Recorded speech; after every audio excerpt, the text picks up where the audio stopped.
One of the most wild, entertaining trade deadlines in recent memory. Arguably the biggest steal of the day, Mikko Rantanen goes to the Dallas Stars. The big piece that came back was Logan Stankoven. I was pretty upset at first. It's hard to leave a team that you're drafted by, and it's tough to be traded, and it does take a few days to realize what went down, but I think everything happens for a reason. It's a player the Hurricanes targeted when they did the Rantanen deal. Eric Tulsky, the GM, said Stankoven is built to be a Carolina Hurricane. Our scouting staff and our coaches loved him as a fit for the way we play. Everybody who watched him, the first thing they thought was, this guy does it exactly the way we want people to do it. And it's going to be very natural for him to come in here. I think we did a great job in just moving on. I look at it like we took a swing, and as an organization to bring in a top level player. It didn't work out, but we got great pieces back. Logan Stankoven is going to be a great player for us. We're both in totally opposite situations. He's a veteran guy that's a superstar in the league, and I'm still a young guy who's trying to make a name for myself. So they wanted me for a reason. So yeah, it's a good feeling, and definitely gives me some confidence. Doesn't take you long to notice Logan Stankoven, does it? Stankoven, another one of those guys. The more you watch him, the more you appreciate. He just knows how to play. Stank's been incredible. He works so hard.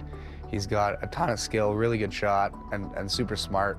I'm excited to see where his game goes, because so far, even with the little while he's been here, it's incredible. It's tough to be traded that early in your career, especially, you've been drafted by the team, you're a really good prospect. You think that you're going to have a future with that organization, but he's really come in and played well for us. He's still so young, so he's only going to get better and better.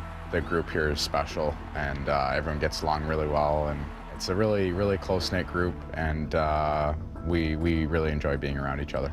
Stankoven feels like he was built to play in Carolina. He just looks the part of a Carolina Hurricane. He reminds me a little bit of Seth Jarvis, how he's come in and just, okay, what do I got to do? How can I help this team win? He's a great player there, and it's up to us to keep trying to make him even better. On the ice, it's worked exactly as advertised. Off the ice, I think he's been great. He was the sort of person who we just looked at and said, this guy was born to play for us. They didn't want me to change anything. They know I'm still young. I'm only 22, so I'm still developing, and I think just playing my game, that's what Rod kind of preached to me. And I think just the way I play fits in really well, and I love the way our system and our team plays. Down to Kishin, finds Stankoven. Stankoven in, scores! Stankoven picks the top corner. He's been here before. He was with Dallas in the Western Conference Finals, so he knows these moments. He's at least a little bit prepared for them.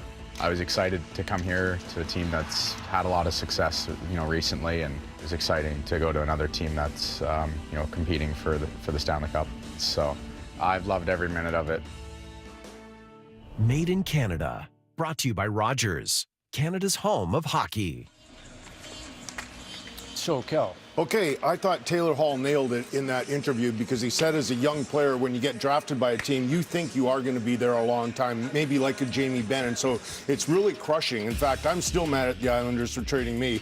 So you look at his junior numbers, though, with Kamloops, unbelievable. Led the WHL 2 years in a row in the playoffs. Memorial Cup, led the tournament as well with Kamloops. Great career there.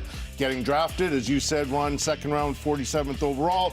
World Juniors, 2 years in a row, he finished tied for fourth in scoring, so the big stage is not a problem for him, even though he's not the biggest man around. He's listed at 5'8". Then you look at these playoffs and how he's improved from last year's playoffs.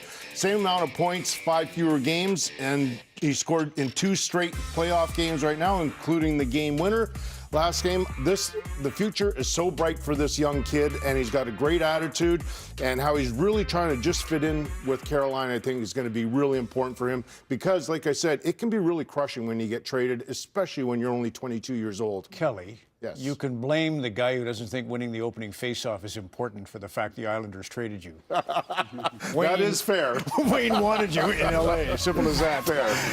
He knows.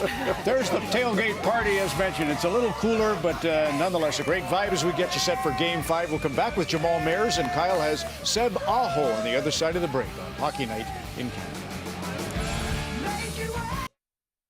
During the Ford It's a Big Deal event, we asked the tough